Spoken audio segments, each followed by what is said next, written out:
Buenas tardes a todos, aquí en Argentina, buenas tardes. Les damos la bienvenida a esta edición número 13 del Congreso de Enseñanza del Diseño, en el marco del Encuentro Latinoamericano de Diseño, de la Semana del Diseño en Argentina, en la Facultad de Diseño y Comunicación de la Universidad de Palermo.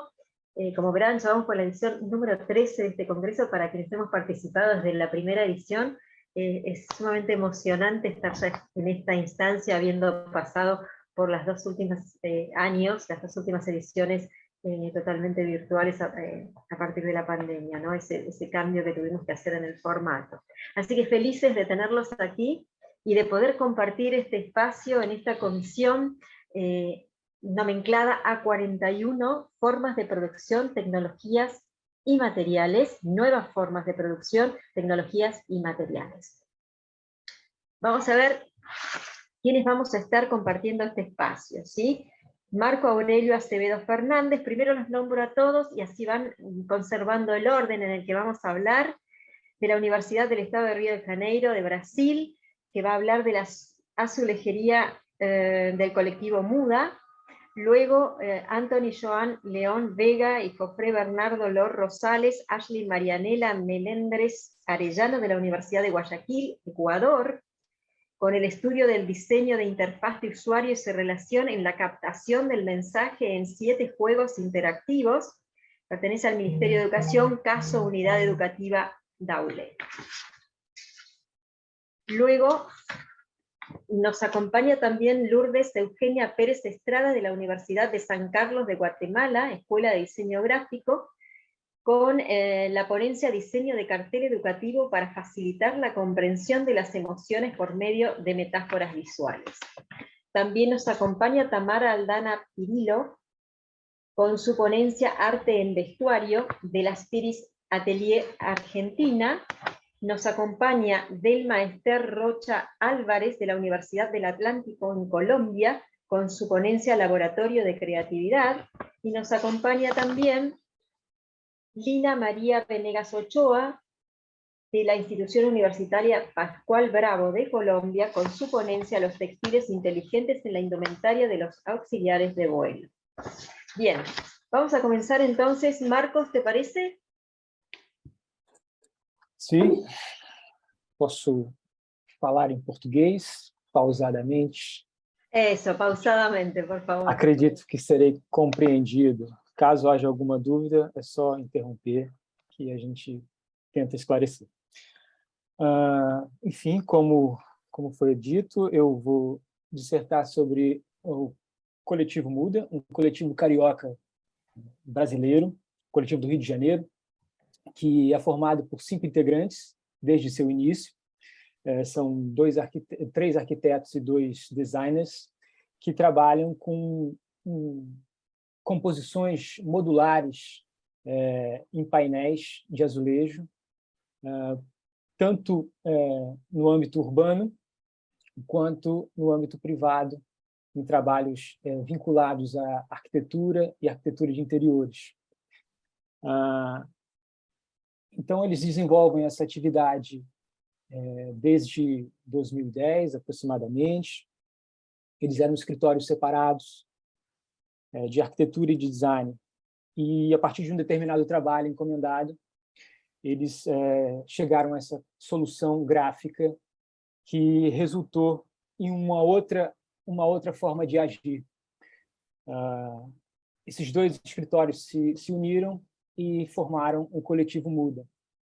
E, a princípio, eles se valeram da amizade e da necessidade da convivência para desenvolver um trabalho que não tinha uma carga comissionada, uma urgência de profissional a ser realizada. Então, eles saíram às ruas e começaram a colar painéis de azulejos nos muros desgastados da cidade e criaram o que eles chamam de burburinho visual, um ruído na paisagem urbana, pois os painéis eram coloridos e contrastavam com os muros velhos das cidades. Eu gostaria de compartilhar aqui um pouco desse trabalho para melhor entendimento do que eu estou falando. Deixa eu ver aqui.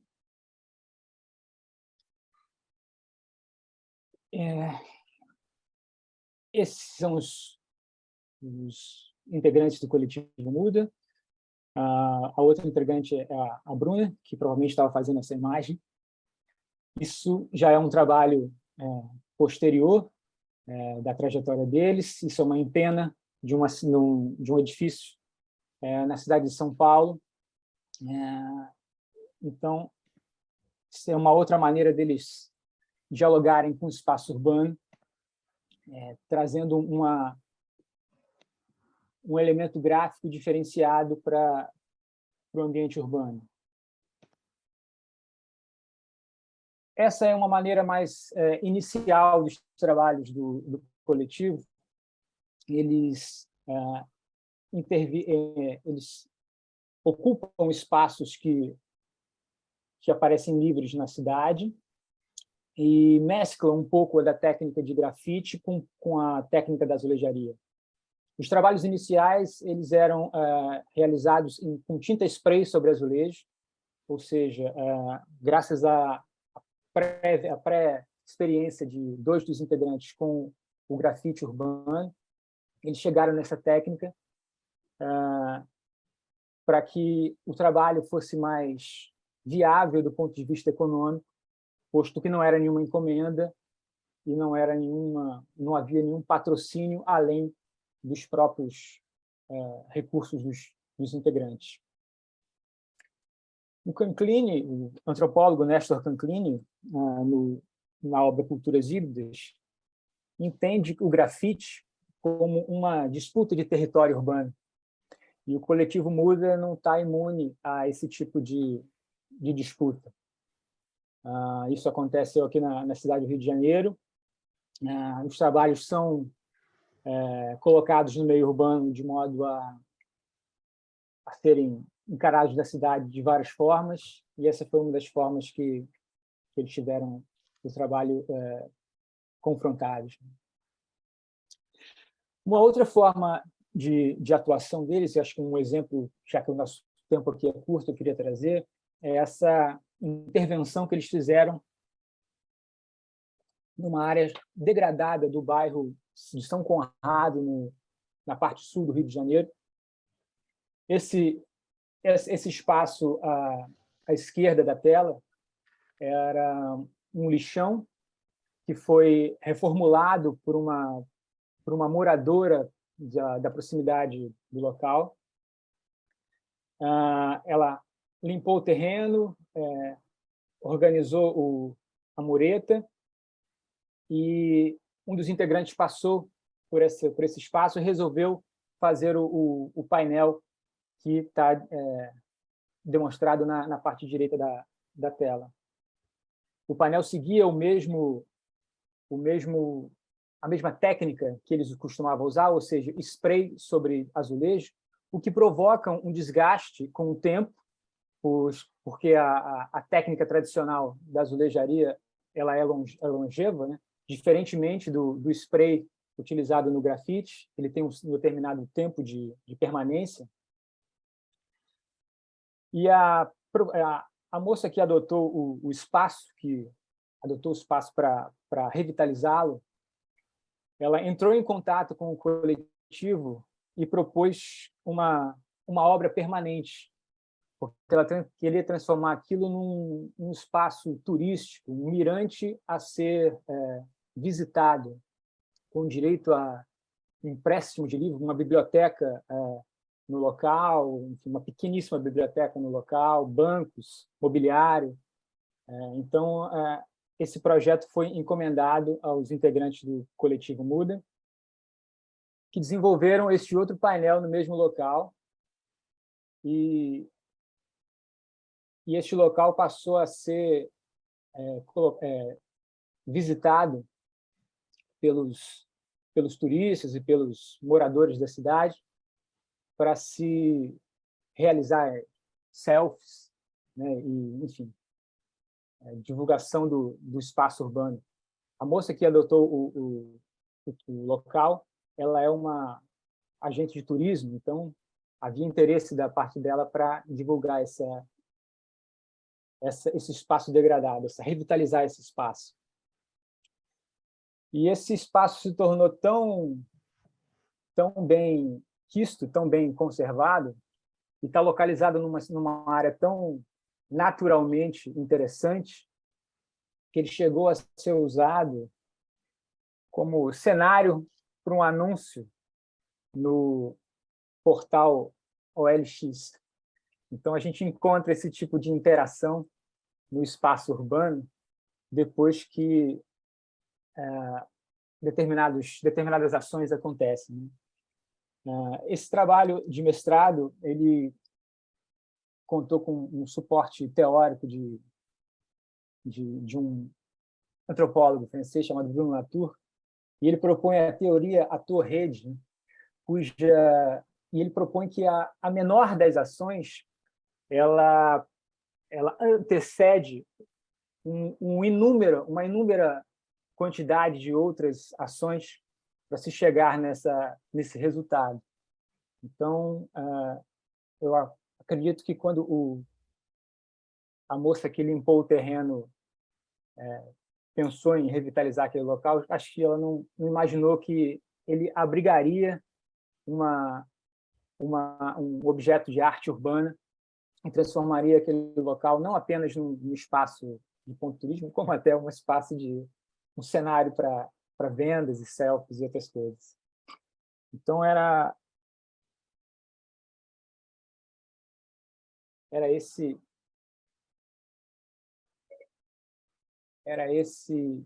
eram essas imagens que eu queria trazer para que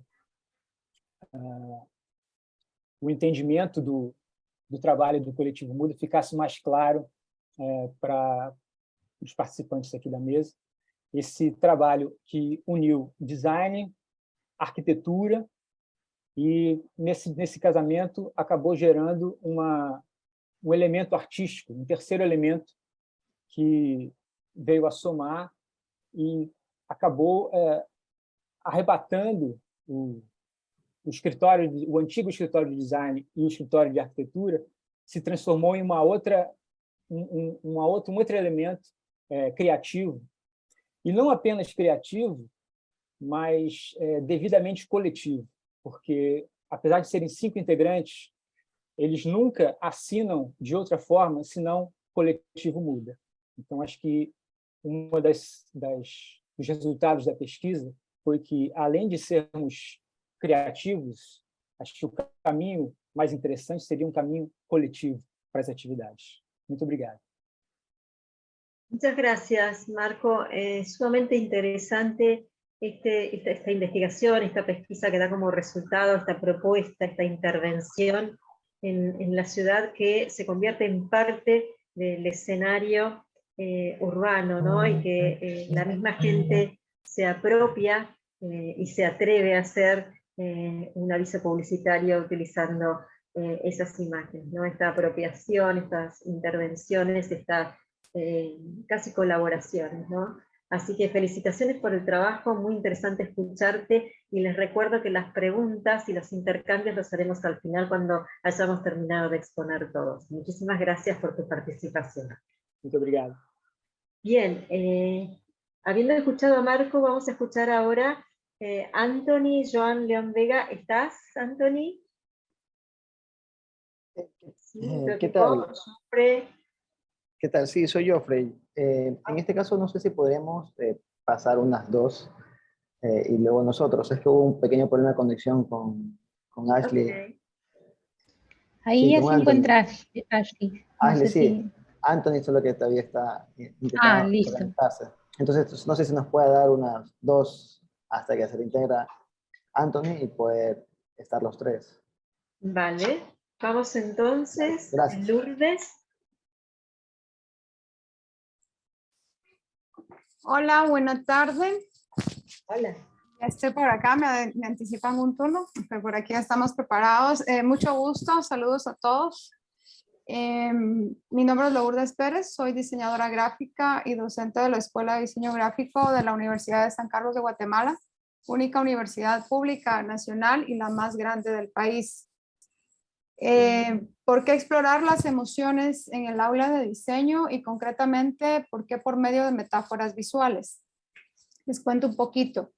En el marco del desarrollo de las asignaturas del último año de la carrera, se identificaron algunas anécdotas importantes para el desarrollo de la presente ponencia. Por cuestiones de tiempo, les contaré un par en orden más o menos cronológico.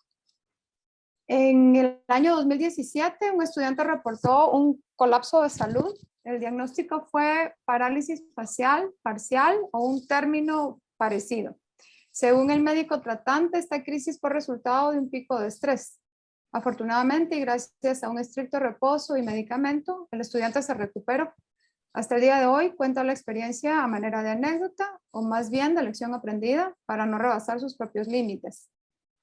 En el 2020, siempre en el marco de la misma asignatura de último año, un estudiante mostró actitudes frecuentes de irritabilidad, malestar y ansiedad. Algunas veces le daba por llorar en clase o solicitar permiso para retirarse por no sentirse, decía ella, en control de sus emociones. Se le brindó en la medida de lo posible asesoría personalizada para valorar sus avances e identificar oportunidades de mejora en su proceso académico. A pesar de que iba bastante bien, digamos, en cuanto a sus entregas, al final casi del semestre optó por retirarse del curso. Y la anécdota más reciente del primer semestre de 2022, un estudiante presentó una carta donde la psicóloga que le atiende indicó que se encontraba en un periodo de evaluación psicológica y que de momento su condición no le permitía tener un equilibrio emocional, ya que se presentaba continuamente con ataques de ansiedad, irritabilidad, frustración e impulsividad en diferentes áreas de su vida. Además de una seria dificultad para concentrarse y ocuparse en sus actividades con normalidad. El contexto de esta propuesta surge en USAC, les cuento. USAC tiene un área psicológica en la unidad de salud para atender a una población de más de 198,000 estudiantes. A nivel de facultad y de escuela de diseño gráfico, tenemos un estimado de 1,300 estudiantes y se han gestado algunos intentos hasta el momento no sostenibles para establecer acuerdos con la Escuela de Psicología y brindar apoyo a estudiantes que así lo requieran en esta línea de necesidades que les comento. Desde luego que nosotros no somos psicólogos ni psiquiatras, pero ante estas cifras, ¿verdad? Y más allá de esa competencia desde la profesión, pero respondiendo al deseo de hacer algo más preventivo y concreto desde el aula de diseño, se implementó el desarrollo de un caso práctico como estrategia didáctica en la asignatura Diseño Visual 2. Esta asignatura se ubica en el tercer ciclo del pensum de la carrera, es decir, segundo año. O sea, son estudiantes incorporados, ¿verdad?, a la carrera. Por un lado, tenemos el marco que nos ofrece esta asignatura, donde el estudiante aprende a diseñar carteles, entre ellos carteles educativos, haciendo uso de figuras retóricas, principalmente de metáforas visuales, aplicando desde luego los elementos constitutivos del diseño gráfico, como lo son las retículas, selección y jerarquía tipográfica, selección cromática, icónica, entre otros criterios. Por otro lado, nos encontramos con el común denominador de las situaciones reportadas por los estudiantes en las anécdotas que les comenté, y es el manejo de las emociones. De ahí surge el nombre de la ponencia: diseño de cartel educativo para facilitar la comprensión de las emociones por medio de metáforas visuales. Les cuento brevemente acerca del poder de las metáforas como herramienta educativa. Pablo Boullosa, autor del libro El corazón es un resorte, nos explica que las principales herramientas para la educación no son los dispositivos electrónicos, a pesar de que nos ayudan mucho, sino aquellos recursos de nuestro inventario lingüístico, imaginativo y emocional. Figura entre estos recursos el uso de las metáforas. Según este autor, las metáforas son por excelencia medios para comprender la realidad y compartirla con el mundo. Basados en esta premisa y considerando la oportunidad detectada con los estudiantes, se implementó el ejercicio diseño de cartel educativo para facilitar la comprensión de las emociones por medio de metáforas visuales. Básicamente, lo que se hizo fue solicitar a los estudiantes que diseñaran un cartel educativo para facilitar, mediante el uso de metáforas visuales, la comprensión de emociones, idealmente aquellas que resultan incómodas de reconocer y expresar. De los objetivos didácticos, se pretende que el estudiante reconozca y comprenda cómo se sientan las emociones, ya sea en el cuerpo o en situaciones de la vida cotidiana. Que se amplíe también el vocabulario para identificar y nombrar las emociones con un poco más de precisión de lo que estamos acostumbrados. Y bueno, este planteamiento de caso práctico inició con una clase magistral sobre las emociones, explicando qué son, para qué han servido evolutivamente, cómo se manifiestan en el cuerpo por medio de marcadores somáticos como lo son el frío, la sudoración, las palpitaciones, calor en el cuerpo, por ejemplo, entre otras manifestaciones. Vemos también cuáles son las emociones básicas o primarias y también se abordaron los principios para manejar las emociones, resaltando que no se puede gestionar una emoción o no se puede modificar una emoción si no se ha logrado identificar o reconocer. O sea, el principio de la inteligencia emocional es reconocer la emoción. Además, se facilitó una guía didáctica, incluyendo los criterios, ¿verdad?, en una matriz de evaluación, así como recursos de apoyo, videos, fuentes bibliográficas y un glosario de emociones, las básicas que comento, y también aquellas negativas, entre comillas, ¿verdad?, como el enojo, la tristeza, la culpa, la vergüenza, la rabia, la envidia. Estas últimas, porque según varios autores, son las que afectan los procesos cognitivos y de aprendizaje. Y es por estas razones también, ¿verdad?, algunas culturales, incluso de género, que no se nos da permiso para, por así decirlo, de sentir o de expresar ciertas emociones. Se les facilitó también una guía de preguntas para orientar la actividad y favorecer esa construcción de metáforas que pudieran traducirse al lenguaje gráfico. Algunas de las preguntas generadoras son: ¿en qué parte del cuerpo y de qué forma siento esta emoción? ¿O de qué forma la podría sentir alguien más? ¿Qué expresiones lingüísticas suelo o se suele decir para referirse a esta emoción? ¿Con qué objeto, animal, persona o situación podría comparar la emoción elegida?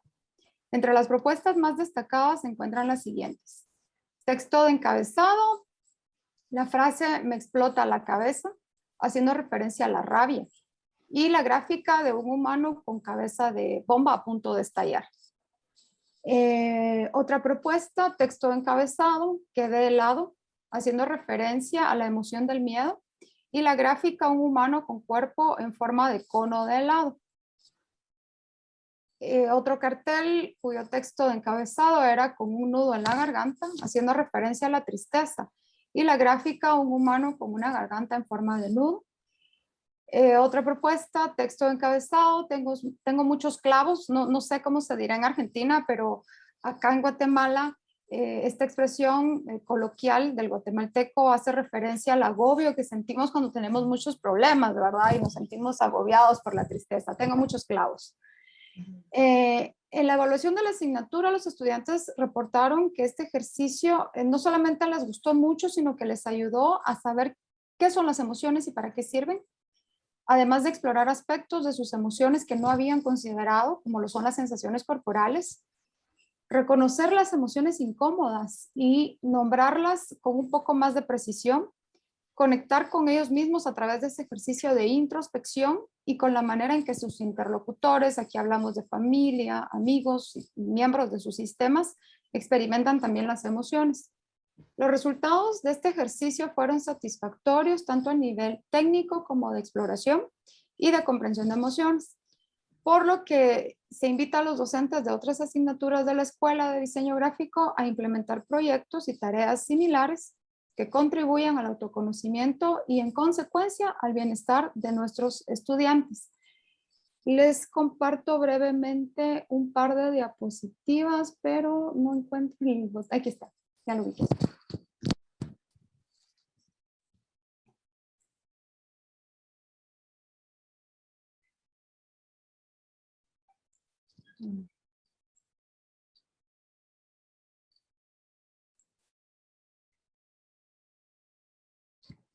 Y bueno, acá como teníamos límite de diapositivas, les coloqué la primera, vamos a ver,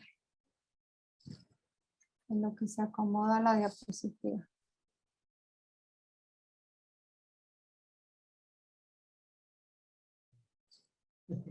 Ay, no logro llegar a la primera. Aquí está. Esto es parte del proceso, ¿verdad? Donde este es el contenido del cartel, un poco de exploración acerca de la emoción del enojo, que fue la emoción que eligió el estudiante. Hace la metáfora visual con la bomba que está a punto de explotar, pero también la del semáforo, el termómetro, perdón, que hace referencia a cómo se empieza a sentir calor en el cuerpo cuando estamos enojados. Y pues luego está su propuesta final, ya cuando había pasado por un proceso de validación. Y para tener una referencia de que no solamente se puede abordar desde el cartel, sino que también de una historia. Este estudiante eligió contar una historia, entonces la historia en sí es metafórica, ¿verdad? Él explora las emociones como la felicidad, la tristeza, el miedo, el enojo, el desagrado, contando la historia desde una pila de donas hasta que la dona, tristeza cuando ya no veo, ya no hay, se acabaron las donas, miedo cuando estoy viendo si todavía quedan, ¿verdad? Enojo si encuentro que alguien la mordió, y por último el desagrado, sí ya veo la donita por ahí, ¿verdad? Ya con 10 días que quedó en el plato. Muchas gracias y gracias por la oportunidad de compartir con ustedes. Muchas gracias a vos, Lourdes. La verdad que un placer escuchar esta experiencia, me atrevo a decir innovadora en términos de la propuesta, sumamente enriquecedora, básicamente por abordar una temática tan compleja y tan comprometida como es el manejo de las emociones, ¿no? Que a veces nos resulta lo sentimos los docentes como algo muy ajeno para intervenir o para meternos en eso, porque pertenece al campo de la psicología, de la medicina, de la psiquiatría, y sin embargo nos es tan próximo y tan cotidiano, ¿no? Esto que les pasa a nuestra población, a nuestros estudiantes, que es cómo manejar sus emociones en una etapa de la vida tan compleja como es la salida de la adolescencia y el comienzo de la juventud, que es la etapa que transitan con nosotros en la universidad. La verdad que admiración y un profundo respeto por el trabajo, por la investigación y por la propuesta. Muchísimas gracias, Lourdes, y a todo el equipo que ha trabajado contigo en este proceso, y al grupo de estudiantes que intervino también en esta construcción colectiva. Muchísimas gracias, y les recuerdo, hacia el final de la comisión vamos a estar intercambiando opiniones, preguntas, debatiendo. Gracias. Muchas gracias, Lourdes. Un placer. Bien. Vamos ahora, si les parece, a ver, Jofre, ¿están ya disponibles? O no sé si es Jofre o Jofre, ¿cómo se pronuncia? Jofre. Jofre, perfecto. ¿Ya están dispuestos o esperamos? Sí, no, me dicen que los chicos está un poco lento el internet. No sé si podemos ir hacia atrás. Si ya no se arregla, ya expongo yo. Vale, bueno, entonces vamos a hacer otra cosa. No sé si llegó Eduardo David Aguirre Vicuña, del Tecnológico de la Zulay de Azuay de Ecuador. Eduardo, Sí, ¿estás? no llegó Gracias, todavía. Alejandra. Bueno, Eduardo, si estás, te escuchamos a ti, así vamos respetando el orden. ¿Te parece? No llegaba aún, dijo. Pero... ¿No? No llega todavía. ¿Eduardo tampoco? ¿Eduardo de Azuay? No. Bueno, vamos entonces, seguimos. Tamara, ahí te estoy viendo. Bueno, hola, buenas Contigo. tardes, compañeros, compañeras de Latinoamérica, un gusto. Bueno, yo soy Tamara Pirilio, de Argentina, soy licenciada en Artes del Teatro, me formé en el Teatro Colón de Argentina, en vestuario, hace ya unos cuantos años. Me veo joven, pero tengo mis años. Bueno, en mi época de estudiante, en lo que fue vestuario, bueno, por supuesto después mi posterior licenciatura, yo veía como constantemente, ¿no?, en lo que son las producciones de teatro y demás, la cantidad de ropa y el uso de ropa, producción a producción, eh, como para que ustedes sepan, en lo que es una producción de ópera, un montaje, como le decimos acá, en un espectáculo, por ejemplo, incluye un gran volumen de personas, y esto implica que cada persona tenga un diseño y un vestuario específico, ¿no? Entonces yo observaba cómo por ahí no sé, de una producción a otra, eh, podían reutilizarse cosas porque era básicamente lo mismo.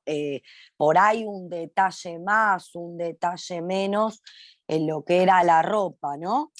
Entonces, teniendo en cuenta lo que nos convoca, uno de las temáticas por el cuales estamos acá convocados y convocadas, que son las formas de producción, ¿no? Yo dije, bueno, eh, a ver, ¿qué puedo hacer, ¿no?, con esto que estoy viendo? Entonces, bueno, cuando me recibí, dije, eh, ¿qué manera yo puedo tomar para diseñar? Porque yo, por supuesto, que sigo trabajando en lo que es el vestuario en ópera, teatro musical y demás. Eh, entonces dije, bueno, ¿qué puedo hacer? Y lo que empecé a hacer fue lo siguiente: yo tomo prendas ya preestablecidas, no sé, por ejemplo, este saco que yo tengo ahora puesto, ¿y qué hago? Lo modifico, obviamente que, a ver, eh, para hacer ese tipo de modificaciones y demás, que yo no hago moldería, no hago descarte de lo que es moldería y demás. Voy observando lo que son los cuerpos a través de toma de medidas. eh, por ejemplo, cuando yo estoy pensando en un personaje, por ejemplo, recientemente hice el montaje de una ópera que se llama La Cenerentola de Rossini, viene de la Cenicienta, de la que conocemos de Walt Disney, pero bueno, está también llevada a la ópera en italiano. Eh, y en mi caso, que yo tuve la posibilidad de hacer esa ópera en el Teatro Colón, dije, bueno, cuando me toque a mí, si me toca algún día, voy a ver cómo puedo innovar. Y lo que hice fue lo siguiente: todo el vestuario, que fueron 16 personas, para que ustedes se den cuenta, para que tomen una magnitud, ¿no?, de lo que puede implicar el volumen de gente, eh, todo con distintas prendas, una pollera, no sé, la convertí en una pollera, una falda, creo que también se conocen en otros lugares de Latinoamérica, en mangas para una remera, no sé, eh, el vestido que usaba Cenicienta fue un vestido que me donaron de una quinceañera, eh, otra ropa donada de otra producción, porque lo que hago también es hacer lo que se le llama un enroque. Si yo trabajo en una producción de ópera en una compañía, a veces prefiero, digo, bueno, resigno por ahí un poco de ganancia económica, pero arreglo con los directores o las directoras de estas compañías para que yo pueda tener libre acceso de ese guardarropa, que por ahí yo diseño en una compañía, y lo pueda usar en otra producción. Entonces, ¿para qué, por ejemplo, voy a ponerme a hacer una remera negra, no sé, o una camisa blanca, si la puedo tomar de otra producción en la cual yo estuve y la puedo reutilizar?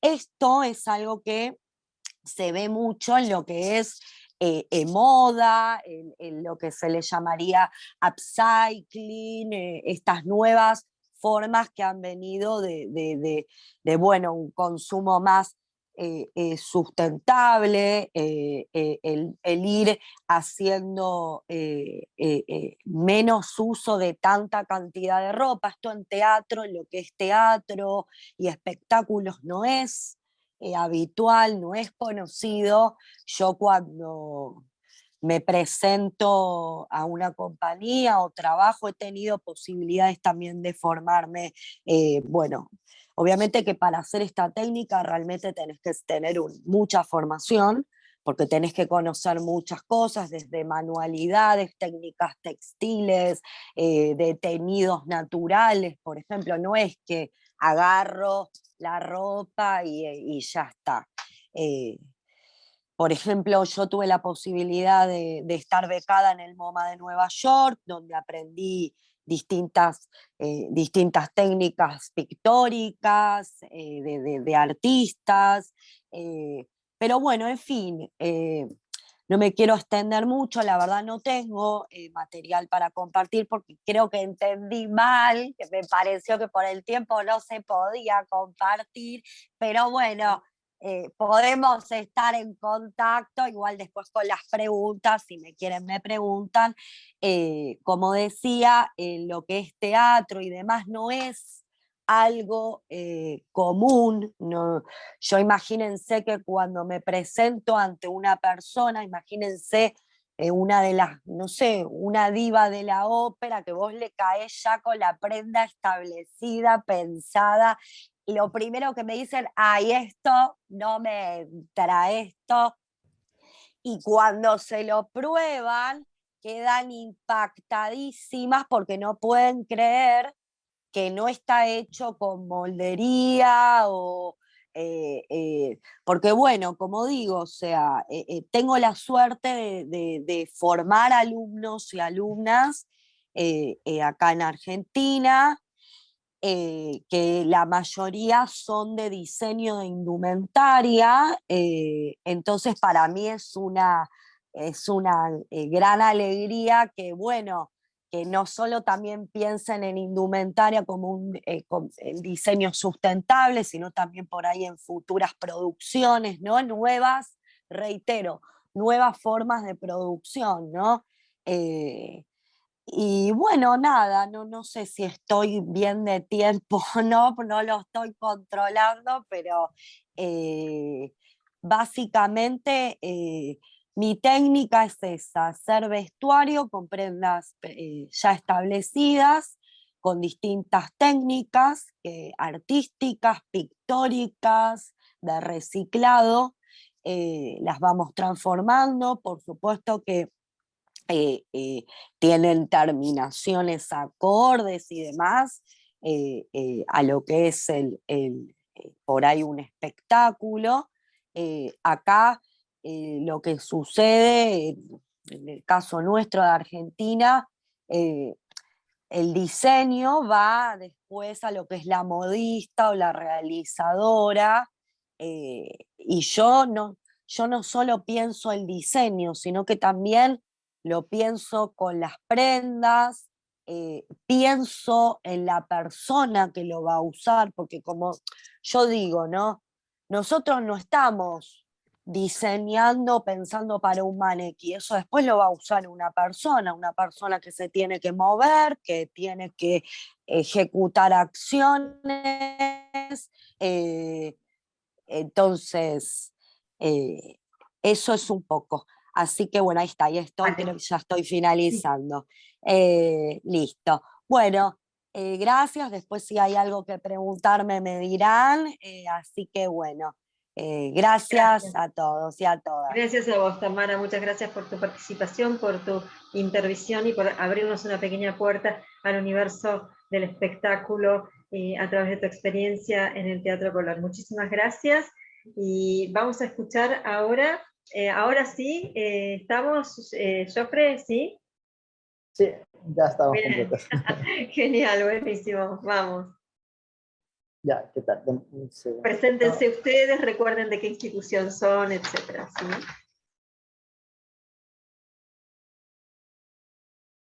Sí, hola. Ok. ¿Hola? Sí, ahí está, listo. ¿Cómo están? Muy buenas tardes, muchas gracias por la espera. Nos presentamos, somos de la Universidad de Guayaquil. Tenemos a Anthony León, a Ashley Melendres y mi persona, Jofre Lor. En este caso soy el docente a cargo de los ya ingenieros. La presente presentación que vamos a ponerles acá es el trabajo que se realizó para la titulación de ellos. Entonces, hemos recolectado la información necesaria para poder transmitirles cómo quedamos con la investigación. Entonces, empezamos por eso. Ya. La idea de esta investigación nació a partir de esta necesidad de detectar cosas de diseño dentro de diferentes campos de la educación. Y pues no queremos centrarnos solamente en nuestra carrera, así que lo extendimos un poco más a diferentes medios que tienen la misma, el mismo estado. Entonces, tratamos de elegir más bien, como no recuerdo si lo comenté, pero somos de la Universidad de Guayaquil, de la Facultad de Comunicación Social, de la carrera de Diseño Gráfico. Entonces, siempre se tendía a hacer investigaciones internas dentro de la carrera. Nosotros queríamos hacer una investigación un poco más de otra manera. Entonces, tratamos de tomar la parte de interfaz de usuario, que era algo que nos agradaba dentro de la investigación y una temática que estaba bastante interesante, que estaba muy poco abordada dentro de los mismos trabajos realizados por otros estudiantes. Y pues pudimos detectar que el Estado tiene una difusión de material didáctico de juegos interactivos. Entonces, hicimos una investigación preliminar viendo exactamente cómo estos videojuegos son usados por instituciones públicas, porque realmente el Estado crea estos videojuegos para que sean usados parte de la academia o de la formación de estudiantes de nivel secundario, primario y secundario. Entonces, hicimos una investigación preliminar, nos acercamos a la unidad educativa Daule, notamos que ellos de alguna manera usaban el tema de los juegos interactivos, pero por la poca accesibilidad a estos juegos, se les complicaba el uso. Entonces vimos que hubo una interacción previa entonces con estos videojuegos y nos tratamos de centrar que la investigación sea solamente de 7 videojuegos. Hay muchos videojuegos, pero para que la investigación sea un poco más cerrada, nos centramos en 7 videojuegos, por lo cual ahí nace la investigación, donde la pregunta clave de investigación de qué relación tiene esta parte del diseño de interfaz para la captación del mensaje centrado en estos 7 videojuegos que lo difunde el Ministerio de la Educación. Y nos concentramos en el caso de la unidad educativa de aula. Nuestro objetivo como tal es determinar esa relación que existe entre el diseño de interfaz y esta difusión del mensaje y cómo se hace esta captación. Entonces, la idea como tal es para ver cómo esta relación ayuda al fortalecimiento de los procesos de aprendizaje. Entonces hicimos una pequeña recolección de información, de data, de teoría respecto a esto para fortalecer nuestros conocimientos en la segunda parte, que era la recolección de estos mensajes. Hicimos un levantamiento de los videojuegos, ver la manera cómo se relacionaban, cómo están estructurados. Se nos hizo un poco complicado porque, como les decía, al inicio hasta la misma institución se les complicaba acceder, puesto el sistema operativo de difusión que tiene el ministerio es de diferentes plataformas y muy complicado de instalar. Entonces, por ahí ya estamos detectando eso, de la poca accesibilidad al mismo juego ya se vuelve una complicación.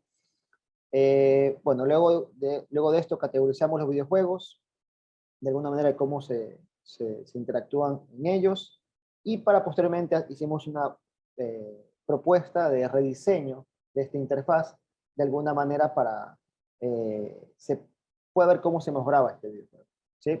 Más bien desde su interfaz de usuario. Bueno, entonces yo me quedo hasta acá, doy la palabra a Ashley, ella va a continuar con la siguiente parte. Sería todo. Gracias.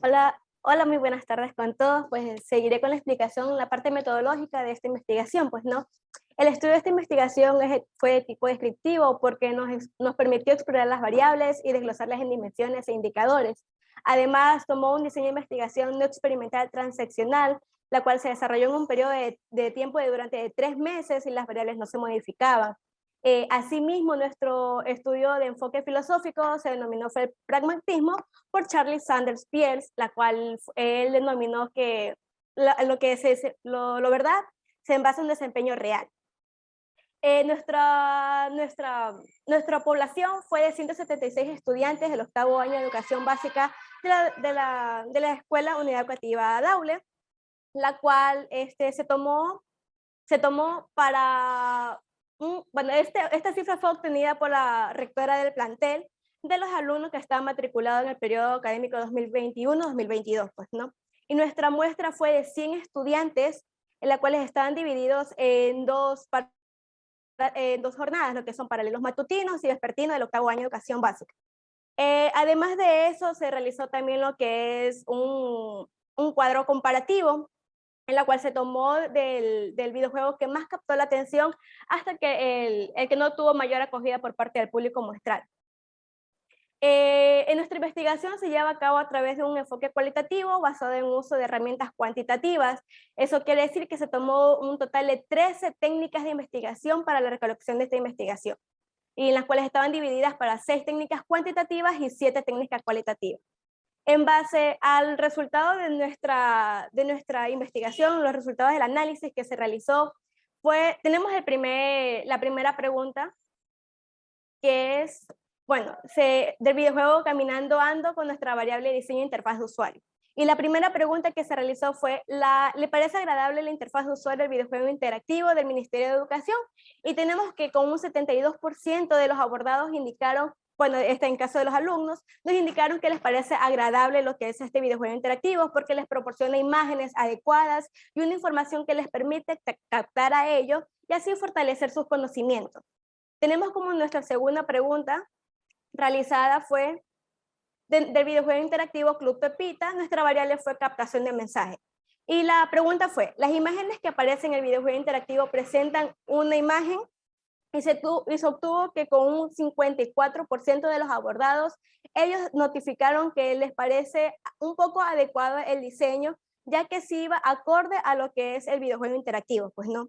Y como última pregunta tenemos del videojuego interactivo Kike Kinde, en la cual la pregunta fue que se considera que los videojuegos interactivos ayudan en el proceso de educación como, y tenemos como un 42% que no les ayuda, no les beneficia, como parte de su proceso y desarrollo y una herramienta de aprendizaje dentro de las planificaciones escolares. Y con un 47% en la cual dijeron que no les ayuda como recursos pedagógicos.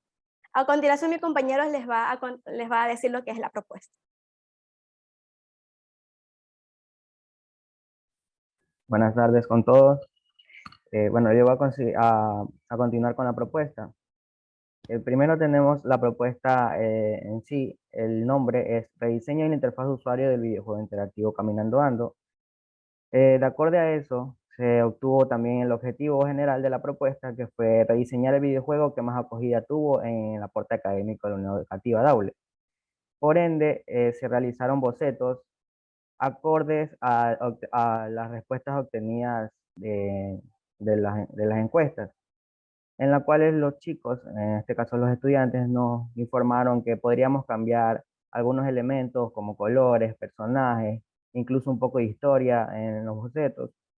Entonces, como resultado final, se obtuvo colores llamativos, como se puede observar en una parte de la portada, que se puede ver como colores celestes simulando el cielo, el color azul para títulos, amarillo para el sol, etc. Entonces, se basó prácticamente en realzar la portada con colores vivos para que tenga o para que sea más llamativo para el estudiante, en este caso pueda ser más utilizado. Por otro lado, también tenemos que se arregló o se rediseñó la historia del videojuego poniendo a personajes destacados de la ciencia como Albert Einstein, Isaac Newton, Gabriel García Márquez, Augusto Comte, diferentes tipos de personajes para diferentes tipos de materias. También tenemos que el videojuego en sí se basa en todas las enseñanzas que tienen los chicos del 8º año.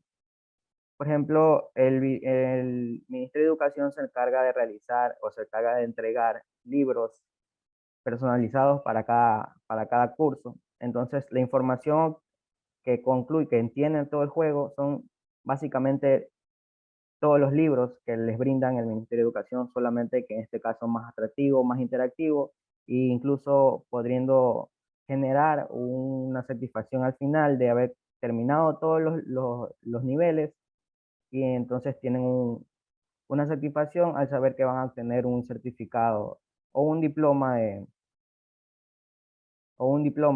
por parte de la escuela, o en este caso por parte del juego. Como se pudo observar, el juego es un juego estándar, con las medidas estándar que son 1080 por 920. Bueno, eso prácticamente es todo lo que tengo que decir acerca del juego. Y bueno, muchas gracias por darnos la oportunidad. Gracias a ti, Anthony. Joffre. Sí, muchas gracias. Quería hacer nada más. Bueno, muchas gracias a ustedes, a los tres, al equipo de la Universidad de Guayaquil, por compartirnos esta experiencia y por traer a este espacio la relevancia de la introducción de los juegos interactivos en los procesos cognitivos y de educación en cualquiera de los niveles, ¿sí? El conocer cómo funcionan en cada una de sus fases y de su desarrollo contribuye a la construcción de los procesos cognitivos. Muchas gracias. Bien. Delma, ¿estás? Sí, ahí te veo. Genial, sí, Delma. Muy bien. Bueno, te escuchamos desde Colombia. Sí, muchas gracias. Espera un momentico para compartir 2 o 3 diapositivas. Bueno, buenas tardes a todos. Yo soy la profesora Delma Rocha de la Universidad del Atlántico. Es la única universidad privada que tenemos aquí en el departamento del Atlántico y una de las 63 que tiene todo el país. Desde la creación de mi trabajo doctoral, pues empezamos a organizar las ideas, y pese a que solamente estábamos trabajando con revisar el nivel de creatividad, las estrategias de aprendizaje y el rendimiento académico, pues de aquí salió la estrategia del laboratorio de creatividad. Entonces, desde su creación, este laboratorio ha tenido como objeto fundamental acompañar a los grupos que se forman como parte de esa construcción de nuevos elementos, realizando actividades solidarias, ¿sí? Y direccionando esas actividades a grupos intervenidos, como por ejemplo en el caso de nosotros, fundaciones y comunidades vulnerables. Asimismo, direccionando a los grupos a fortalecer el pensamiento creativo, poniendo su empeño al servicio de estas comunidades. El laboratorio de creatividad, como ya lo dije, que es una estrategia producto de un proyecto doctoral, cuya lo más importante ha sido que iniciar a los estudiantes en el acto creativo. Pero lo más importante que ha pasado en la universidad es que no solamente han sido los estudiantes de la Facultad de Arquitectura, sino que han sido los estudiantes de toda la universidad los que ahora son parte de este laboratorio, porque se ha convertido en una electiva de contexto que tiene bastante acogida y que en este momento está arrojando a grupos de estudiantes en sus propios emprendimientos. Otra cosa que es... Este laboratorio tiene el fundamento del modelo de Guilford, pero también venimos trabajando con el modelo constructivista, el cual se da con la capacidad de relacionar información nueva con información existente, es decir, que la estructura del conocimiento y la experiencia se pone al servicio de la modificación de un nuevo elemento, así como lo mencionaba la señorita Tamara, para generar uno nuevo y darle un nuevo significado. Teniendo en cuenta que el ser humano tiene la disposición de aprender de verdad solamente aquellas cosas a las que le encuentra sentido y lógica. Entonces, es por eso que la creatividad ha sido considerada como una megatendencia actualmente. Ahora, no es solamente la capacidad que tiene de influir en nuestras decisiones y de poder aportar y afrontar todos los cambios potenciales que se vayan presentando y comprobando que no es una moda, sino que es una necesidad permanente de entender los entornos y poder hacerles transformación. Tenemos muchos autores, entre esos, por ejemplo, hay un señor Pérez Herrera que la considera como la oportunidad de hacer trabajo colaborativo y el desarrollo del pensamiento crítico, cubriendo de pronto necesidades y dejar de trabajar en utopías, porque yo creo que ya estamos cansados de trabajar en utopías. Una de las cosas que hacemos con arquitectura es eso, se hacen proyectos, pero los materiales que utilizan son reutilizados. ¿Por qué? Porque también tenemos que trabajar acorde a las necesidades medioambientales, o sea, buscar no cubrir el medio ambiente con elementos, sino transformar esos elementos para comunidades, como convirtiéndolos en materiales que sirven para darle continuidad a la educación a niñas y niños en sitios vulnerables. Tenemos, por ejemplo, a Stenberg, que dice que el acto creativo es un proceso que da luz a nuevo material, pero que es útil, y que hay que recordar que para ser creativo debemos ser originales, debemos ser flexibles, debemos ser fluidos, quiere decir de manera constante, debemos tener una mente abierta, debemos tener oportunidades para trabajar de manera racional la aplicabilidad de lo que vayamos a hacer. Otra cosa del laboratorio es que es un eje transversal porque nos demanda conocerla, tiene sus conceptos básicos y su importancia en todas las áreas y las ciencias son utilizadas. Y no solamente es importante trabajar las técnicas y las estrategias, sino también necesitamos una disposición de cada uno de nosotros y de los colectivos con los que estemos trabajando. Y hay algo que hay que seguir reforzando y es, se puede trabajar de manera individual, pero lo ideal es manejarlo de manera colectiva porque solo no vamos a poder hacer absolutamente nada. Entonces, no solamente la aplicación de las herramientas, sino también las herramientas digitales, sino también el material a nuestra mano, sino también maneras de innovar y hacer nuevos materiales. Otra de las discusiones que también se manejan en este laboratorio es, por ejemplo, desde el 2015 se vienen apoyando fundaciones, tanto así que el laboratorio ya no está solo en el aula, sino que se ha trasladado a esos sitios y se ha manejado una información con este grupo de personas donde en este caso se creó un material para la discapacidad visual, ya que el acceso a ese material y el costo es demasiado elevado. Entonces, ¿qué hemos hecho?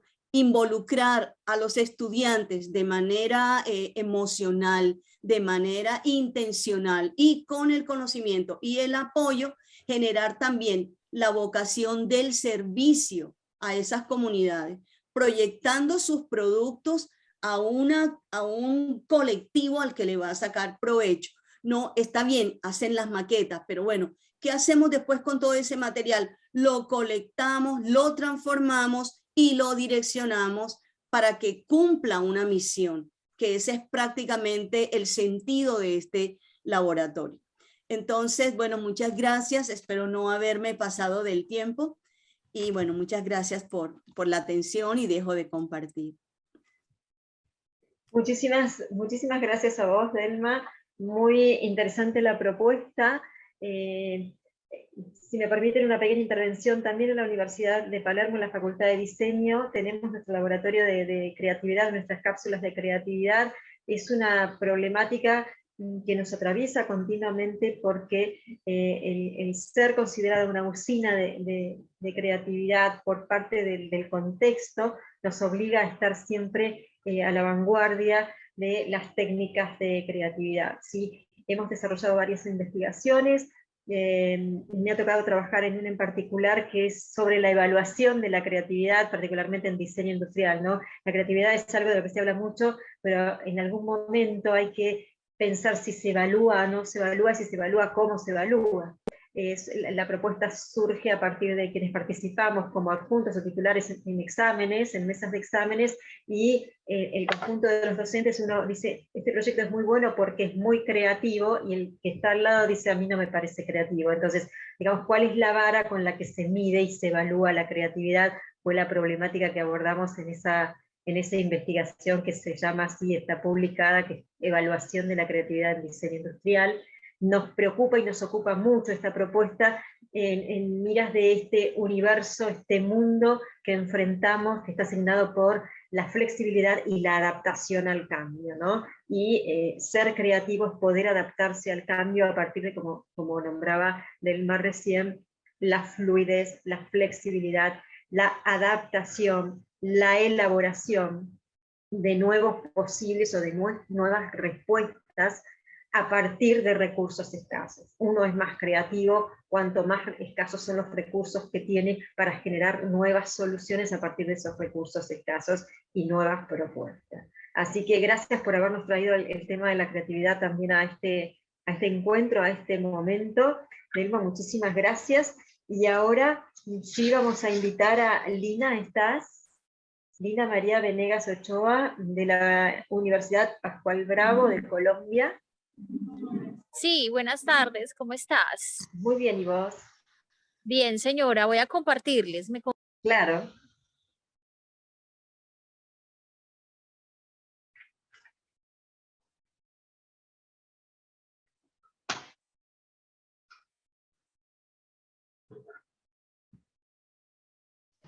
Elena, me parece que Lina perdió conexión. Ah, bien. Bueno, entonces, no sé si llegó, Ale, nuestro primer expositor. No, no llegó. No llegó Eduardo. No. Bueno, esperamos entonces que se vuelva a conectar Lina. Ahí está tratando. Y qué pena, hay una disculpa. Ningún problema. Unos segundos, por favor, muy amables. Tranquila, sin nervios, que estamos aquí sin apuro.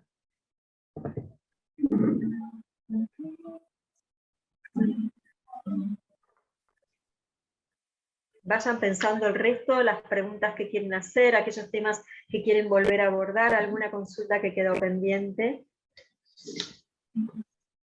algo que se hayan olvidado decir y quieran compartir.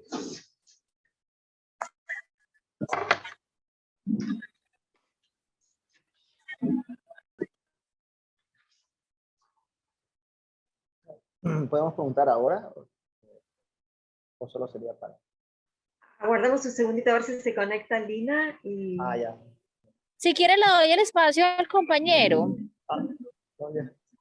Vale, vamos entonces. Sí, yo yo voy ajustando aquí también unas cositas que se me presentaron pues extemporáneas. Ok, vale. Entonces sí, vamos a empezar con las intervenciones. Jofre, si querés. Sí, ¿qué tal? Muy buenas tardes. Yo con Lourdes esta vez que le escribía un par de cosas para los contactos con ella. El tema me pareció bastante interesante, puesto he intentado hacer algo muy similar en ciertas ocasiones en mi asignatura de diseño tridimensional con las figuras retóricas, y realmente me gustó la manera de cómo involucrar al estudiante con el tema de los sentimientos. Me pareció súper genial. Creo que eso podría ayudar a mejorar un poco la manera de poder implementar una expresión gráfica. Entonces mi pregunta va que un poquito más en el tema del tiempo. ¿Cuánto tiempo tomó realizar todo este proceso? Porque uno de los mayores temores al momento de hacer algo así es el tiempo, puesto nosotros en nuestra carrera tenemos exactamente casi 5 meses para tener 2 parciales. Entonces, un trabajo como esos, la vez pasada que me tocó hacer me tomó un parcial. Y lo hice súper rápido, súper corto. Entonces, por ahí me gustaría más o menos esa experiencia de ecuación del tiempo, de qué manera lo reaccionaron los estudiantes, el tiempo de revisión para poder llegar al arte final, qué tiempo tomó, si hicieron alguna tarea adicional o algún trabajo, o se concentraron solamente en eso para que salga este material. Me gustaría conocer esa parte más que todo para ver la manera luego de replicarlo. Realmente me gustaría replicarlo luego acá en mi asignatura. Esa era mi pregunta. Claro que sí, Joffrey. Bueno, tomo la palabra, no sé si me ibas a dar la palabra, perdona. Sí, Sí, claro gracias. que sí. Gracias, muy amable. Si me dejas tu contacto, yo te puedo compartir, Joffrey, la guía didáctica. Nosotros tenemos también en el semestre entre 15 a lo sumo 16 semanas para desarrollar nuestra docencia. Usualmente 4 o 5 proyectos, incluido un proyecto de integración que es en el que convergen las asignaturas de ciclo. Este no es un proyecto de integración, sino que fue un proyecto para cubrir el contenido de cartel educativo con este propósito de explorar las emociones, y te puedo compartir la guía. Y ahora, hablando de tiempos, desde el momento en el que se le hace el planteamiento al estudiante, ¿verdad? Y esa actividad inicial, preguntas generadoras, todo el contexto que comentaba yo acerca de qué es la emoción, ¿verdad? Algún video de apoyo, también te puedo compartir esos videos de apoyo porque tenemos muy bien ubicados a los autores. En la siguiente sesión, que estamos hablando de 8 días después, que les vemos, y al estudiante pues ya se ha contextualizado, ha revisado estos recursos que les hemos dado, ha hecho esta exploración de campo, como decía yo, a partir de esas preguntas generadoras, empieza a construir también su mood board, ¿verdad? Todo su tablero de inspiración, a seleccionar, a depurar piezas gráficas que les sirvan de referencia, y entonces tenemos la primera asesoría. 3 semanas te puedo decir, porque ya en la semana siguiente ya ellos han tenido que pasar por esa depuración de los bocetos y están entregando una propuesta final. Entonces el planteamiento, siguiente sesión, una asesoría. Tenemos 3 niveles de bocetaje. Bocetaje siempre tratamos de que sea el primer nivel de bocetaje a mano, un segundo nivel de bocetaje, ya ver las ideas más desarrolladas, bocetos digitales, y por último pues ya la propuesta final. Tratamos también de que haya un momento para validación con el grupo objetivo. Ese es el ideal, ¿verdad? Que perseguimos. A veces lo logramos, otras veces no, pero eso metodológicamente esa sería la ruta que te puedo comentar. Voy a tomar aquí nota de tu correo y con mucho gusto te comparto la guía didáctica y los recursos con los que se planteó el caso. Creo que no se te escucha, Joffrey. No te escucho, yo. Ya, sorry. Perfecto, muchísimas gracias, ¿verdad? Muy buena, muy linda experiencia. Bien, muy claro, Lourdes, muy bien, muchísimas gracias. Ahora sí, Lina, cuando quieras. Sí, les agradezco mucho. Disculpen ahí un poquitico.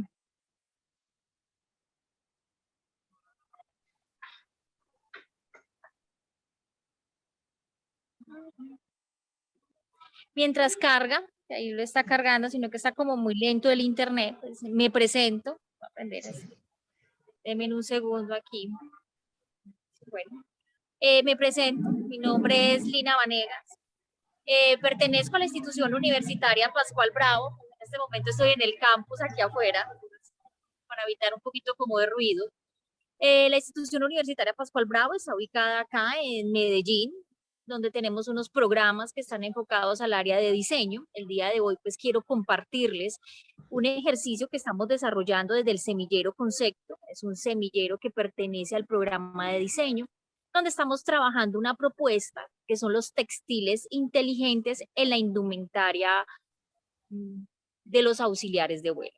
Este ejercicio que estamos desarrollando de investigación con nuestros estudiantes de la tecnología en gestión del diseño textil y de moda y del profesional en diseño de vestuario, queremos abordar una temática que puntualmente nos llevó a este tipo de profesión, que son los auxiliares de vuelo, los cuales pues recibimos la invitación de una de las academias de acá de Medellín, donde nos narraba realmente cómo en la indumentaria es muy aportante dentro del ejercicio de sus funciones y que realmente esa indumentaria debería tener contemplada dentro de su estructura estética, también de comunicación, porque pues ella transmite información, pues tenga también unos elementos de bioseguridad, biomecánica y ergonómica.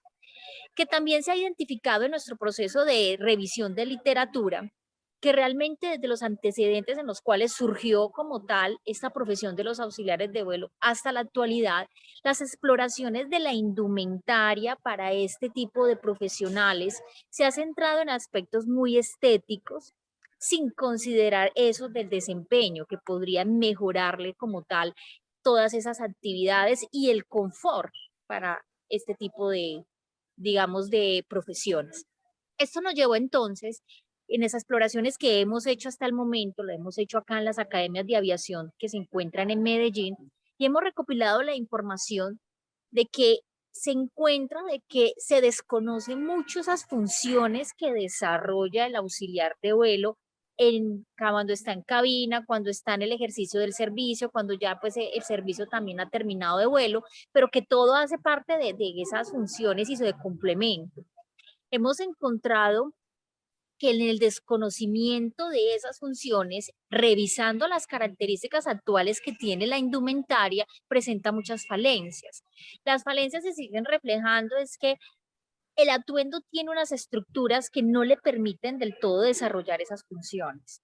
Funciones de bioseguridad como es, pues podemos ver el manejo de extintores, como tal, toda la parte de salvavidas y todos esos elementos de seguridad que tienen que tener por si tienen que tener alguna emergencia, que era uno de los puntos que nos comentaban. El atuendo debe no solamente ser estético, debe ser en algún momento dado ese aliado al momento de poder uno tener una emergencia.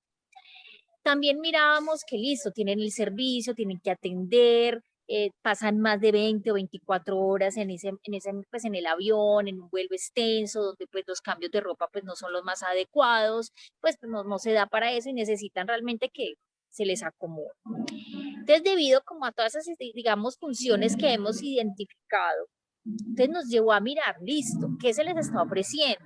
Encontramos que los estudios sí han explorado algunas indumentarias, pero se han centrado solo en algunas funciones específicas, las cuales pues no terminan de llenar como todo lo que ellos requieren. Entonces, en esa exploración, pues volteamos la mirada hacia los textiles inteligentes, todo es algo nuevo, los textiles inteligentes nacieron, digamos, desde el 2007 como una necesidad en la cual ya se busca darle bienestar al consumidor, no solamente la parte estética, no, ya el consumidor quiere más, necesita más. Entonces, desde eso giramos la mirada hacia los textiles inteligentes para poder buscar en los textiles inteligentes y en las funciones que cumplen estos auxiliares de vuelo, generarles una propuesta de diseño de indumentaria que sí fuera la más apropiada y más adecuada. También cabe resaltar que la evolución que puede tener un textil inteligente está muy ligada a lo que puede lograr y a lo que puede obtenerse o la necesidad que él pueda subsanar. Entonces, la evolución del textil inteligente, en este caso, también evoluciona a partir de la necesidad. ¿Por qué digo eso? Porque pues hay textiles inteligentes, pero hay que adaptarlos a las funciones que necesitamos que desempeñe en ese momento cuando el usuario lo está utilizando. Entonces, a partir de eso, en la exploración, hemos identificado que los textiles inteligentes sí son una alternativa muy necesaria, que no la están pues realmente no se está utilizando muchísimo en las propuestas de las indumentarias para los auxiliares de vuelo, que realmente resaltamos en la exploración que hicimos para tener nuestros antecedentes, sigue viendo la parte estética.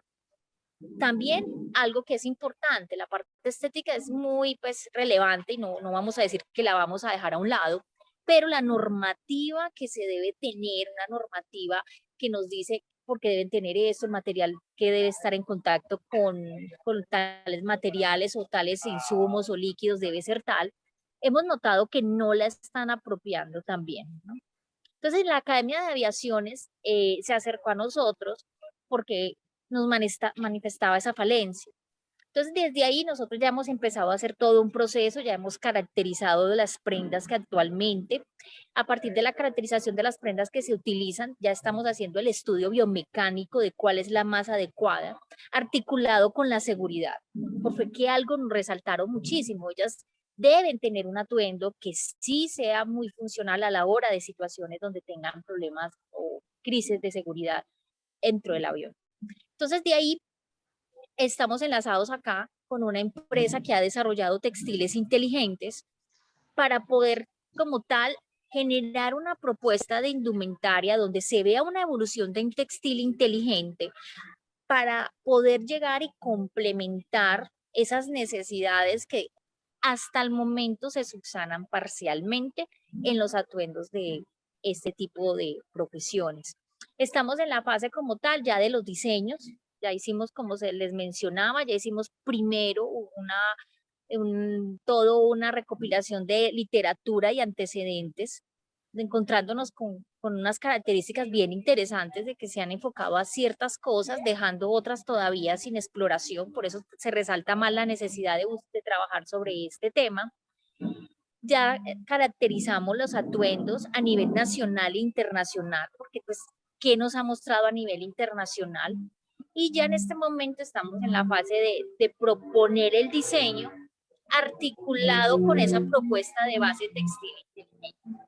Entonces, el día de hoy, pues agradecemos acá desde la institución universitaria Pascual Bravo el espacio para que conozcan como este proyecto, que queremos que tenga un impacto en una comunidad, que en este caso, pues en esta profesión, que son los auxiliares de vuelo, que esto nos invita también, los proyectos, es que a veces en el área de diseño, las oportunidades es analizar a todo tipo de realmente de profesiones. Todas las profesiones tienen unas necesidades muy puntuales, muy características, que necesitan un aporte y una visión desde el diseño.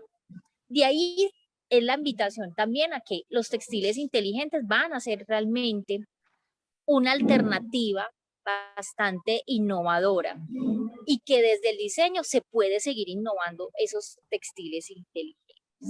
Les agradezco mucho, muy amables. Muchísimas gracias, Lina. Muy interesante tu participación, tu intervención y este poner nuevamente sobre la mesa la intervención de la disciplina y de lo disciplinar del diseño en el aporte de soluciones y de nuevos posibles para distintas categorías de servicios, de productos, etc. Esta transversalidad de la función del diseño como esta disciplina que otorga nuevos posibles, nuevos presentes y nuevos futuros en distintas disciplinas, para distintas disciplinas. Bien, hemos llegado al final, ¿sí? del compartir las experiencias de cada uno de ustedes, las propuestas de cada uno de ustedes. Ahora sí estamos en este espacio de convergencia en el que nos interesaría que nos escuchemos y compartamos las reflexiones finales sobre este pequeño encuentro, pero muy enriquecedor y muy nutritivo. Así que me gustaría escucharlos y si tienen alguna pregunta para hacerse entre ustedes, este es el momento para hacerlo. Yo quería, con su permiso, felicitar a Tamara porque cuando ella menciona que recicla, eso me pareció maravilloso. Era felicitarla para que continúe con esa gran labor, sobre todo que se trata de un material, de un vestuario que realmente en un momento determinado se va a convertir en un problema social porque va a ser un material que hay que desalojar. ¿Y a dónde se lleva? Si muchas veces hay materiales que son difíciles que se desintegren en la parte, en lo relacionado con lo ambiental. Y una pregunta que yo tenía para el señor de Brasil es, cuando ellos realizan sus murales, ¿tienen que pedir algún permiso especial o tienen algún costo esos murales? O si no lo tienen, ¿cómo lo están financiando? Ya que yo estoy enterada que todo ese material que se utiliza para la realización es costoso, porque muchas veces hay que exportarlo. Esa era, o sea, ¿cómo lo financian? Muchas gracias, señorita María Elena. No, por favor. Marcos. Sim. Obrigado pela pergunta. De fato, é um material custoso, mas a gente não tive tempo de esclarecer na apresentação, mas o projeto, o início desse projeto do Coletivo Muda, ele se iniciou com uma encomenda de um piso de ladrilho hidráulico. Não sei se me compreendes o que seria um ladrilho hidráulico, né? Seriam pisos cimentícios, artesanais, muito custosos de hacer, de produzir, totalmente artesanais, e a solução de baldosas já era em si uma solução econômica para o coletivo. E o fato de usarem tinta spray de grafite também foi outra solução econômica encontrada pelo grupo.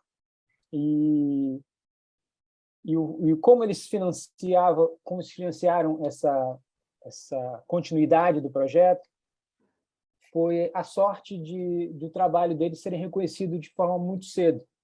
Então, eles trataram de vender os projetos associados a projetos de arquitetura de interiores. Então, eles se transformaram em uma empresa criativa que fornecem projetos associados a arquitetos. Então, isso possibilitou a continuidade da pesquisa, do desenvolvimento, a profissionalização dessa atividade, ou seja, o que era, em princípio, feito com tinta spray, passou a ser também produzido com queima tradicional de cerâmica. Então, foi uma escalada muito rápida, de certa forma. Isso possibilitou a continuidade e o desenvolvimento da pesquisa. Quanto à autorização para os muros, não há uma autorização. Eles escolhem justamente áreas degradadas, eventualmente sem que não seja uma propriedade particular, muito visada. Então, embaixo de viadutos, muros que são de terrenos baldios, manilhas de esgoto, tubulações de esgoto. Isso é uma eu presenciei, fui um trabalho de campo, acompanhá-los. Então, são locais que são transformados ou que são convidados a serem olhados de forma diferente depois das intervenções que eles fazem. Então, de fato, não há. Inclusive, eventualmente, há uma abordagem policial para quando eles estão instalando os painéis. Enfim, mas, de qualquer modo, nunca houve um evento mais complicado com relação à autorização. Mas, a grosso modo, não há uma autorização prévia. Bien. Delma, no sé si te quedó claro. Sí, claro, excelente, maravilloso. Ahí le pude comprender. Gracias. Bien. Muchas gracias, María Elena. Es muy interesante. No sé qué sucede en otros países, pero en Argentina es muy difícil acceder que el sector privado intervenga o financie investigaciones, ¿sí? Y en Brasil es una práctica recurrente el poder acceder al sector privado para que financie investigaciones y estas puedan realizarse, crecer, etc. Es muy interesante. No sé qué sucede en Colombia, por ejemplo. ¿El sector privado financia investigaciones? Sí, claro. Sí, no solamente financia, sino que también construye. Por ejemplo, el sector privado hizo una convocatoria con universidades de arquitectura, la hizo a nivel nacional, y el diseño de la ventana al mundo, el diseño de la aleta del tiburón, y ahora van a hacer el diseño del faro de toda la migración que entró por Colombia, porque la ciudad donde yo soy, Barranquilla, es una ciudad de migrantes de todos los países del mundo, de Alemania, los árabes, los españoles, lógicamente, pues tenemos los franceses, tenemos los ingleses, o sea, tenemos gente de todas partes del mundo acá mezclados con nuestro Caribe, con nuestros indígenas, con nuestros negros que llegaron y se posesionaron obligatoriamente como esclavos, digo yo, en la ciudad de Cartagena, ¿no? Que la han escuchado ustedes también. Claro. Pero sí, hay cosas muy bonitas que han pasado acá. Bien, bien, bueno, lo celebramos entonces. Muy bien, ¿alguna otra reflexión, algo antes de cerrar la actividad? ¿No? Señora María Elena, sí. ¿Podría devolver la pregunta para señorita Dalma? Sí, claro. Dalma, perdón. Como se dá o start, o início das possibilidades, das aventuras criativas no laboratório? Há alguma encomenda, algum problema a ser resolvido? São exercícios que são propostos para eventuais soluções de problemas a priori inexistentes, ou como se dá essa ação? Claro, el laboratorio funciona de la siguiente manera. Está a disposición de todos. Pero ¿qué pasa? Que nosotros ya tenemos convenios con unas instituciones y unas fundaciones que tienen una problemática seria. Mira, es tan seria que no hay muchos libros para que los niños puedan leer. ¿Qué hemos hecho con los estudiantes? Hemos hecho libros. ¿Y cómo son esos libros? Es un robot que se abre y es un libro. Te quiere decir que se hacen unas dinámicas que yo debí mostrar las fotografías allí, unas dinámicas muy bonitas para que las personas puedan trabajarlo. También hace poco, como es una facultad de arquitectura, tomamos a una persona de la universidad que tenía discapacidad motora y fuimos a su casa con los estudiantes y le originamos una cuestión de bienestar, como le hicimos rampas, ya podía llegar al patio, buscamos la forma de que se le recortara la cama porque no cabía la silla de rueda en la habitación. O sea, una serie de cosas que motivan a los estudiantes a trabajar. Yo creo que el laboratorio está vivo. El laboratorio, la gente piensa que son tubitos de ensayo, no, es una necesidad y todo el colectivo se apresura a buscarle solución. Ahora vamos a hacer materiales para la discapacidad y ahí hay un grupo que está liderando una profesora de educación especial donde el material es un audiolibro, porque para los niños de discapacidad visual y auditiva.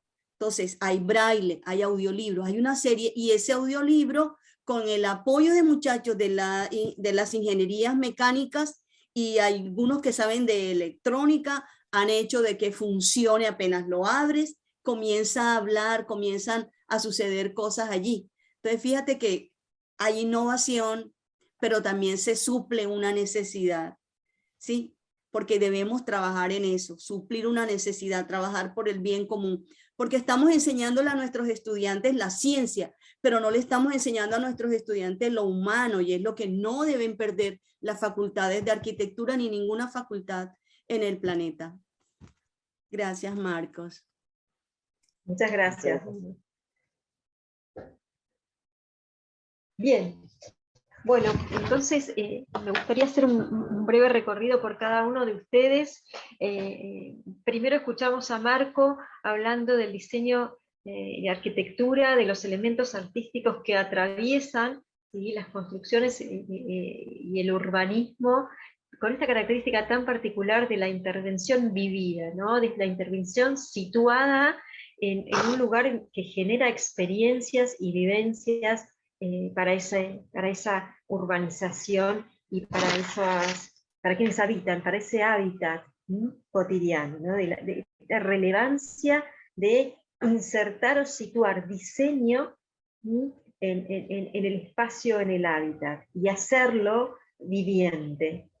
Luego escuchamos a Anthony, a Geoffrey, a Ashley hablarnos de la intervención en 7 juegos interactivos para generar mejoras en las interfaces de usuario, teniendo en cuenta la relevancia que tienen los juegos interactivos en los procesos educativos y de desarrollo de las personas, más allá de lo lúdico, en la construcción de habilidades y procesos cognitivos. Luego escuchamos a Lourdes hablarnos de este tema tan interesante como fue el reconocer, el aprender a reconocer y a nombrar las emociones, y más que nada las emociones complejas, aquellas que nos cuesta identificar y más aún nombrar, ¿no? Y ese trabajo tan maravilloso que han realizado y que nos ha dejado a todos perplejos. Así que felicitaciones, Lourdes, por haberlo traído aquí, felicitaciones nuevamente y muchas gracias por haberlo traído aquí y permitir compartirlo. Luego, Tamara, bueno, tu experiencia de la economía circular vinculada al arte, en este proceso de recuperar, reciclar, reusar, esto de llevar los procesos de utilización, de no dejar todo en un primer uso, sino llevarlo a un segundo, un tercer uso, hacer de la vida de los productos y de los elementos un ciclo un poco más largo, y que nos favorecerá a todos a la larga. Muchas gracias, Delma, también por tu aporte, contándonos acerca de tu laboratorio de creatividad, de cómo funciona y cuáles son los anclajes sobre los que se sostiene, y tu aporte de recién. Y muchísimas gracias, Lina, también por tu participación y en habernos relatado y contado cómo es este desarrollo de proyectos de textiles inteligentes para soluciones posibles, ¿sí?, para la tripulación, auxiliares de vuelo. Ha sido un placer escucharlos, para todos nosotros, para quienes están participando en el grupo, y para la Facultad de Diseño y Comunicación y la Universidad de Palermo en particular. Estamos sumamente agradecidos de tenerlos, de compartir este espacio. Sepan que vamos a seguir en contacto y que van a encontrar la grabación de esta charla. Alejandra, si estás por ahí, nos podés poner el link o nos decís dónde, en el canal de la facultad, ¿sí? Va a estar todo, además van a recibir una comunicación, por supuesto, con el link donde están ustedes hablando. Les deseamos el mayor de los éxitos, y el volver a encontrarnos seguramente el año que viene en una nueva edición, ya la 14ª, de este Congreso Internacional de Enseñanza del Diseño. Mil gracias a todos, de verdad, genuinas, y nos estamos viendo. Muchas gracias. Hasta pronto. Gracias, feliz tarde. Gracias. Gracias al equipo técnico que nos permite también estar trabajando. Gracias.